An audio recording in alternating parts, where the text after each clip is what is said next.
Hey, what's up, everybody? It's me again. It's TeaRon. That's TeaRon, period. And I am here once again with. Hey y'all, it's me, Tiera Janee, back again. Hey. So we got to hit you all with a second part of this review because, again, it's summertime. We are watching things, and sometimes we get off track. We're not always on the same page. Sometimes Tiera is watching stuff that I would never watch, and then sometimes I'm watching stuff that she wants to watch. So It's true. It's true. If you have not yet checked out the first part of this, it's not crucial to what we're about to talk about, but I would give you a moment here to play catch up. So you could pause the video and go and check it out. Go ahead, and me and Tiara is going to give you a second, okay?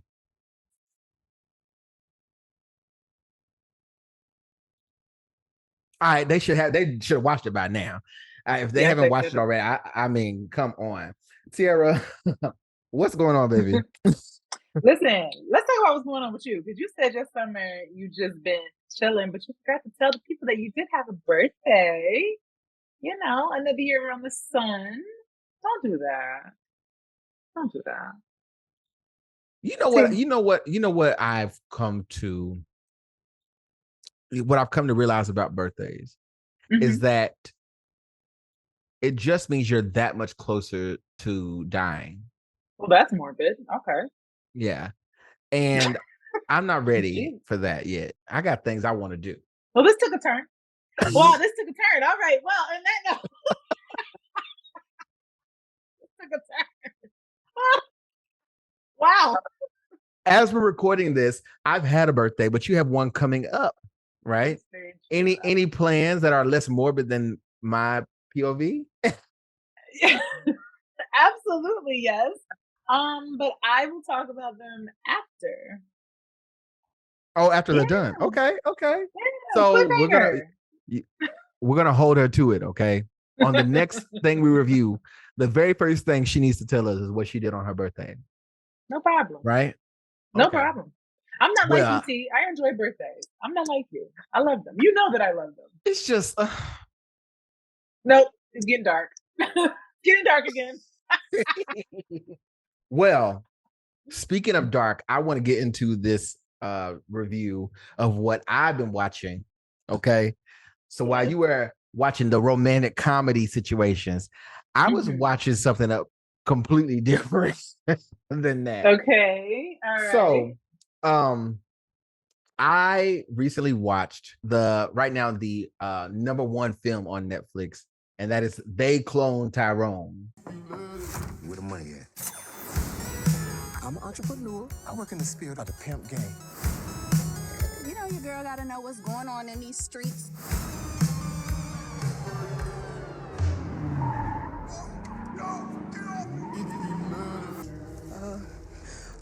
We gotta go.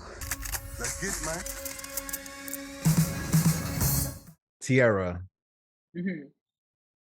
you could not sell me on the last show, but I promise you, I'm gonna sell this show to you like selling salt to a slug. You know what I'm saying? Like I'm gonna sell this show to you like selling chocolate to a diabetic. I'm going to sell this show to. Those are all bad things. I'm going to sell this show to you like. Give me another one. Give me another one.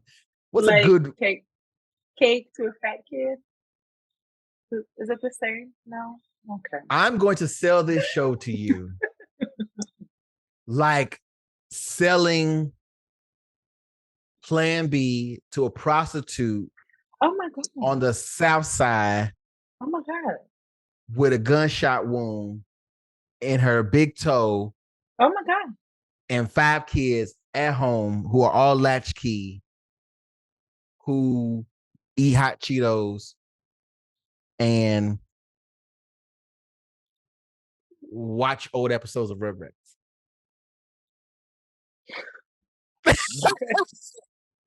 Okay. Okay. So, okay, let's back up. Did I paint the picture for you? Let's just back up. What? This is the movie with Jamie Foxx, correct? Yes. Okay. Okay. What? I just listen. You took me in another direction, and I just want to make sure. I'm just telling you. We're talking about the same thing. I'm just telling you that I'm going to tell y'all that this movie was so much more enjoyable, and I'm going to sell it to you so that when we're done, you're going to be like, I have got to watch this. That's all I was saying. I think that's what I said.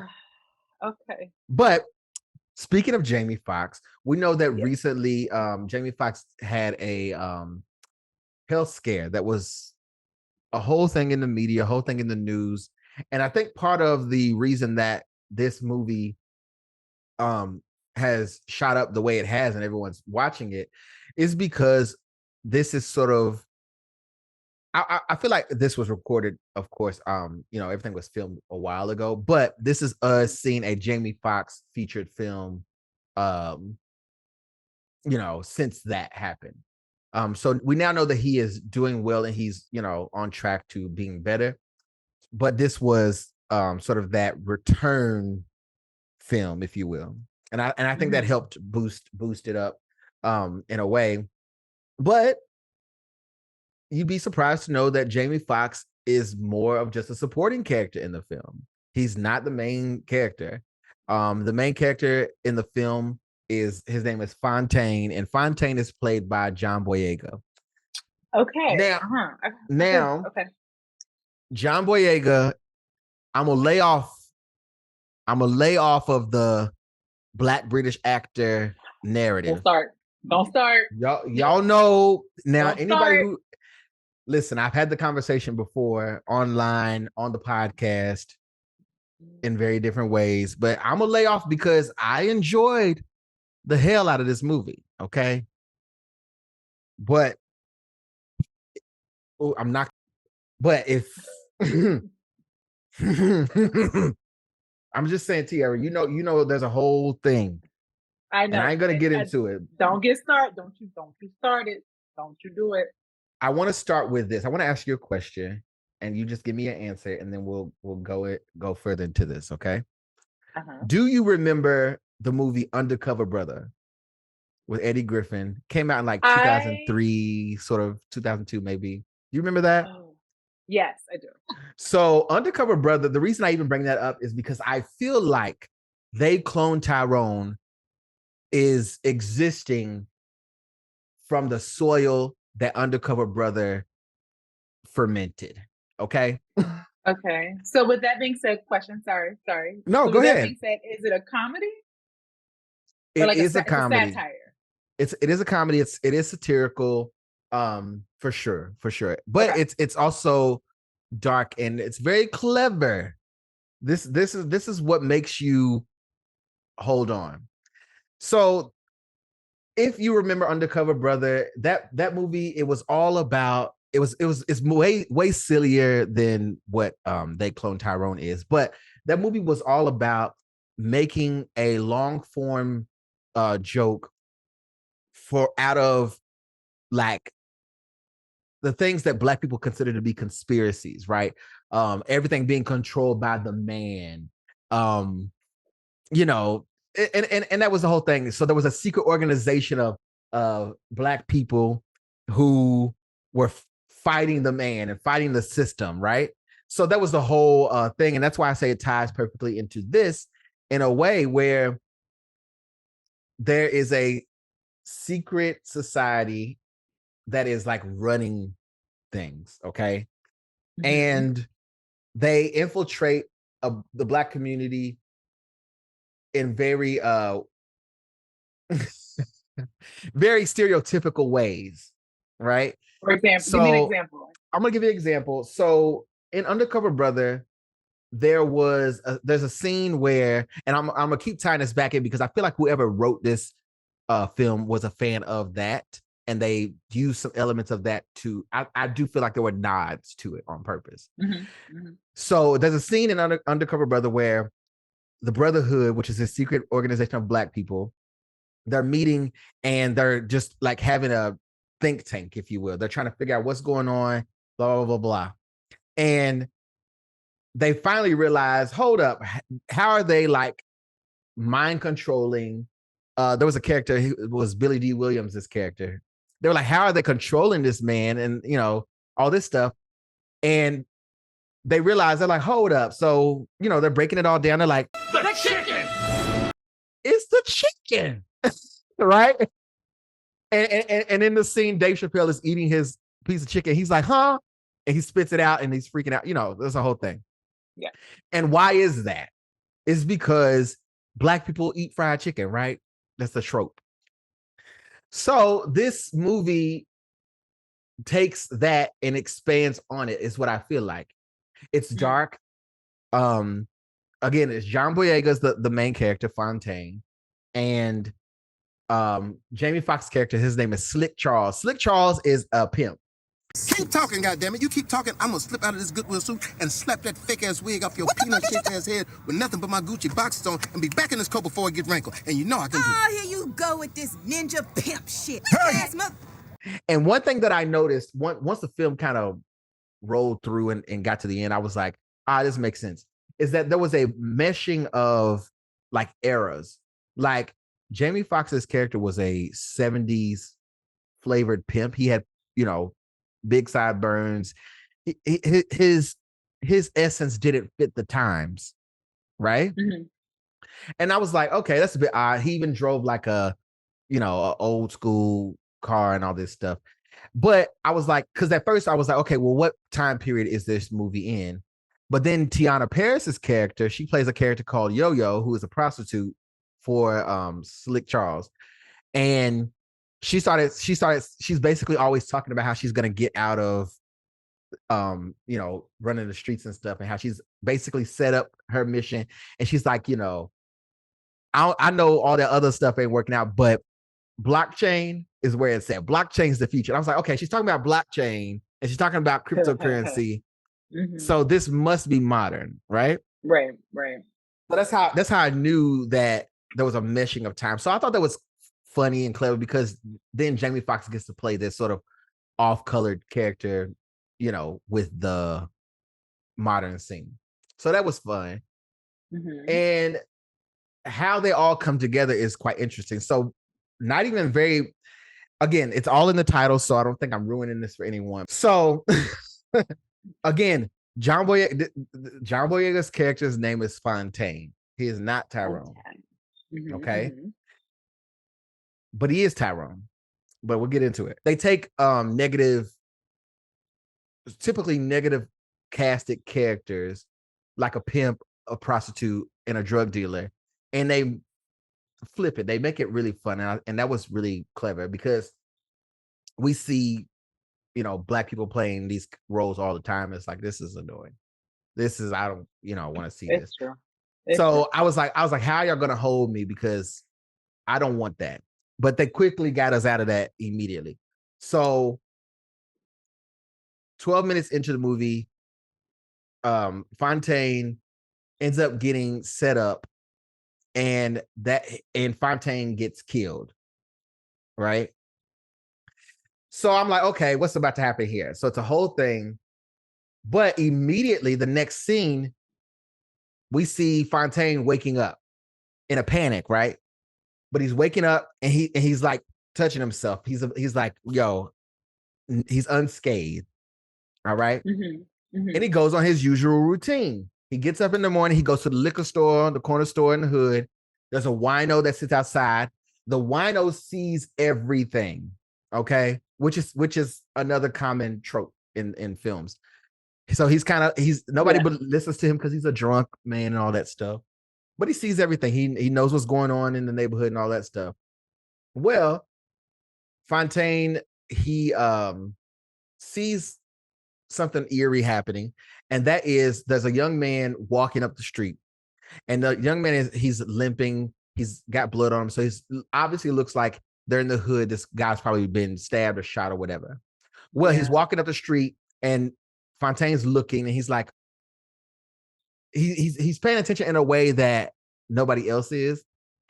But then there's a black SUV that randomly comes speeding up the road, scoops up this wounded person, and then takes off down an alley, right? it's like little subtleties in John Boyega's acting that make sense once the movie rolls out, right? And part of his thing is that he sells drugs to the pimp, which is Jamie Foxx's character, Slick Charles. So he's banging on the door of where he's at, and he's basically repeating the day before, or he's repeating a pattern before he got shot, but he doesn't remember that. So when he's banging on the door, Jamie Foxx's character is like, I know this. Like, ain't no way. So he's like freaking out. He's like, okay, hold up. I know, So he opens the door, he lets him in, and he's like, no, nigga, they shot you. Like, There's a whole thing. And so it turns into, so you can see how the characters start to come together, right? And the only real person, or the only real people in the hood, some of the only real people in the hood are like prostitutes or hoes, right? So Jamie Foxx is telling John Boyega's character, he's like, no, they shot you or whatever. He's freaking out. And so John Boyega's character somehow knows that there's something going on. Like, he doesn't remember parts of how he just started back up in his day, but he listens enough to be like, okay, I don't believe shit you saying, Slick Charles, because you just try not to give me my money, right? That's all he wants. He's a drug dealer. He sold you some drugs. He need his money, but he's like, I don't really believe money. So who is going to tell the truth? We need to find somebody else to also tell me what you're telling me. So they got to go to the prostitute, to the hoe, and ask her, because who's more honest than a hoe, right? That on a t-shirt. Yeah, and Teyonah Paris's character is hilarious. She's playing a prostitute, but she's secretly intelligent. Like, she's on a mission. She's not just a prostitute for prostitute's sake. It's not just for like cheap laughs. She's like got stuff going on. Well, Neil, that's our trio. That's our trio. And they basically get caught up in like, running together, because Fontaine is so curious now as to why he feels uneasy about stuff. And he basically drags them along with him to figure out what's what. And because they have the three perfect people in it, but because they have the prostitute with them, she saw everything. And so she knows the car. She knows, so they're riding around the hood looking for that. So I'm going to stop here. Any questions so far? A couple questions. I've already sold you, but go ahead. Yeah, I love how you just know you sold me. First of all. Okay, so I'm following the story. Okay, got it. Were there laughs? Like, were there like gut wrenching, not gut wrenching, but those gut laughs, or like wide open mouth laughs? Like, yes. What kind of laughs are we having here? Or is it more like, that was funny, but I have to be smart to get it? Like, what kind of laughs? No. So, okay. So the laughs that you get in them are definitely, you'll get a couple of out loud laughs for sure. I watched it by myself and I still laughed out loud, right? It's not consistently like laugh, right? Because it's still telling a story. And it's cleverly written. So the jokes are intelligent. You don't feel insulted by them. You know how we are, you and I, where you're not just about to I'm not about to laugh at anything. Okay. No. So so you don't have to worry about that. In fact, there's some scenes where like there's these things where it's like, okay, I thought this was genius. When they go looking for the people who basically picked him up after he got shot, they find a trap house where this car is sitting outside of. I thought it was so clever. So they go into the trap house, and some of the jokes are like little black subtleties because, we just don't do certain stuff. So the conversation between Jamie Foxx and Teyonah Paris's character, as serious stuff is happening, is also hilarious. I'm going down. the underground. Hope niggas don't drown. Get fucked up Right now. Let a motherfucker try me. Ooh, he gon' die beside me. You know, Okay. they go in the trap house and she's surprised that the trap house looks kind of nice. She's like, oh, this is great. You know? But they're roaming around, and then all of a sudden they see like a break room in the trap house. And when I say break room, I mean like if you work at a factory, there's like, you know, a few tables, some lockers for you to put your, you know. And so they're like, hold up, wait a minute, hold up. I love it. And I thought it was genius. So turns out there's this, they're still being nosy, and they discover an elevator in the trap house. Okay. These three end up getting caught up in some stuff, and they find a lab in the middle of underneath this trap house in the hood, and chaos ensues from there. So that's not a spoiler because there's got to be a way that he got cloned, right? Okay. And then there's just really good casting here. We get a church scene with David Allen Greer. Oh, say no more. Say no more. Let's Comedy let's king. rest here right for a moment.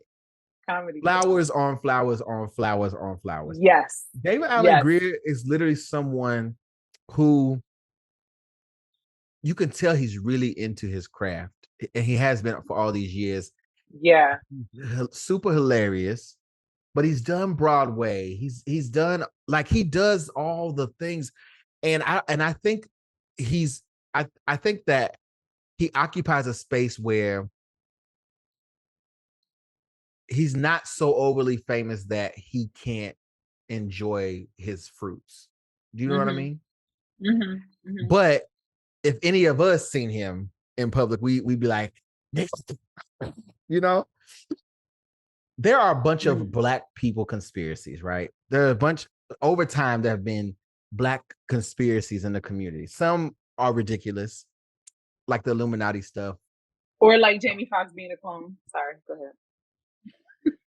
Or is he? No, stop! Don't you start! Don't you start it! Because you see Gucci Mane. Gucci's not a clone. I'm just. Don't you start! Don't you? because by the end of this, I was like, are y'all making this to throw us off the scent? That's how I felt. But I'm not, you know, I conspiracies can be fun. Some can be detrimental if you don't know any better. Agreed. But this TeaRon, plays. I'm sorry. No, go ahead. And then we can move on. Is the Earth flat? No, that's stupid. Okay, I just wanted to. I had a pulse check.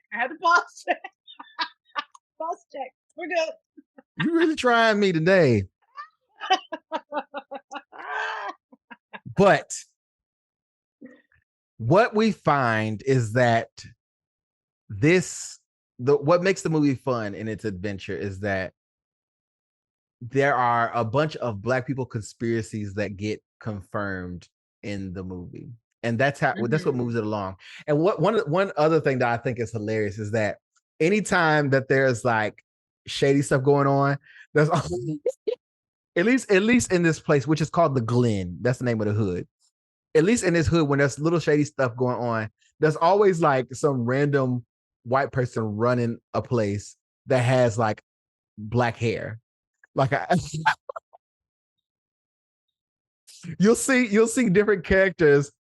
Like there'll be like a manager of a restaurant, or there'll be like a DJ at the strip club, and they all have like afros. TeaRon. But they're white. TeaRon. And so they pick up on this, and they're like, hold on, wait a minute. So you know, they kind of are starting to peel back layers, and it's hilarious, yo. It's hilarious. Yikes. It's hilarious. Like you trust me. I've sold you on this movie. I've sold you on When it. I watch it, I'll let you know if you sold me. What? That doesn't. That's not how that works. Listen. Do you order food at the restaurant and then say, you know what? No, that's not how that works. Listen. Some people do that. But I'm just saying, I'll let you know after I watch it if you told me. That's how this works. No. Mm-mm. Mm-mm. So, okay, like to wrap this up, would you watch it again? Yes. Okay. Yeah, definitely. Definitely. And you would recommend it to friends? Yes, I would. I would recommend it to friends. If you haven't seen it yet, definitely go and watch it. I kind of laid it out for you so that you are salivating at this point because you're like, okay, all right. I love how you were telling me how I feel about this. I love it. I know that's how you feel now. I just know it. I just know it. I just know it. From me. So let's rate it. Okay. Let's rate it. I am without a doubt going to give this movie a Queen Latifah. For sure. Okay. All right. The reason because it is really good. I would rewatch it, all the good things. But it's not like super pivotal. It's not really, it doesn't move you in any way. It's just like clever. It's really entertaining. It's definitely, something you could rewatch, and it's funny enough. So I think that all those things are good marks on it. And yeah. And one last question. In terms of Jamie Foxx films, where would you put this? Is this like on the high end? Is this kind of mid? Like where would you rank this? What would be a high rated Jamie Foxx film? Ray? Mm-hmm. Ray would be a high. What is the low rated Jamie Foxx film? Held Up with Neil Long. Held Up. What is that? Exactly. Google it. I didn't make this up. It's called Held Up. I would liken it to Jamie Foxx has actually been in so much stuff. Wow. I keep thinking of Booty Call, but I'm like, where would we rank that? In the middle? High end? Just because it's so I would say this. Booty Call is way funnier because it's nonstop laughs back to back. Slapstick. Yeah. But that's yeah. So if we're gauging it in that way, then it would be right under that. Really? Okay. It would be right under that. Only because again, Jamie Foxx is being presented in a way because of everything that he's gone through recently. But he's not the main character. And I think that's a good call here. I think that's a good call because he's funny enough and he's dynamic enough that he's makes sense for the character that he plays. But John Boyega really did his thing in this movie. Okay. All right. You know where you can find me. I'm TeaRon. That's at TeaRon World on Instagram, and that's TeaRon with 2 underscores on TikTok. That's the one. I got you. That's the one. And of course, you can find us wherever you listen to podcasts. Ubiquitousblacks@gmail.com. Send us a review, questions, comments, all that stuff. Tiera, where can they find you? Y'all can find me on Instagram. It's Tiera Janee. And you can also find me wherever you find TeaRon. Just reach out to him, slide in his DMs, and then he can slide into mine. Let me stop. Okay. Let me say this. I want to ask the people this. If you watch part 1 and part 2, let us know which one were you sold on. This is petty. This is so petty. You did not tell me it was of the 2, which movie do you want to watch right now? Nah. That you didn't tell me it was a competition. I should have came ready to sell. I didn't know. I was ill. But that's all right. That's all right. Please, again, if you're watching this, subscribe, comment, share, like all the things. And Tiera, anything else? I just want some more recommendations from people. I want to see what y'all are seeing. I want to know what y'all want us to watch. So please send some my way. Hello, Yeah, golly. for real. I was like, we begging okay. for it. if it is the password stuff, y'all don't have to give us the password no more. But at least tell us what you want us to watch. Golly. I know. You know what I'm saying? Like, y'all we can get our own stingy. subscriptions. I know. Like, Y'all really? stingy. Golly. Yeah. Especially like our international folks. Like, I want to know what y'all are watching. Let us know, because some of our stuff, you just kind of get tired of seeing the same stuff. So I'd be excited to see what else y'all got going on. Well, I would say this: we're on a roll, and I think that we have some interesting things to go over. Things coming up. Soon this will be no more. Like I'm working on it. We're little things, little things, and then we'll both be able to go to like a Beyonce concert. It's true. No problem. It's true. We'll take our Ubiquitous Blacks water bottles, our merch. Yes. Come on, merch. Yes, we will. Wear our t-shirts matching. Yes. Oh, so you'll know it's us when you see us. You're gonna have to. I'm gonna have a green like what's like a green 10-gallon hat. Like you're not gonna miss me. Not at all. I'm gonna not at all. Don't get me started up. It was great hanging out with you, Tiera, and great always outselling you on this 2-part situation. So I'm pleased. Don't recommend me any other stuff. Okay. Remember that. But I will recommend you good stuff. Okay. I got you. Well, this has been fun. I gotta go. Tiera. Me too. I'm done. Tell the people. I'm done with him. I'm done. No. Oh. I didn't know it was a competition. I would have came prepared. I thought it's never chit-chat. It's never a competition. It's all love. But go watch They Cloned Tyrone, y'all. Here we go. See? Bye, y'all.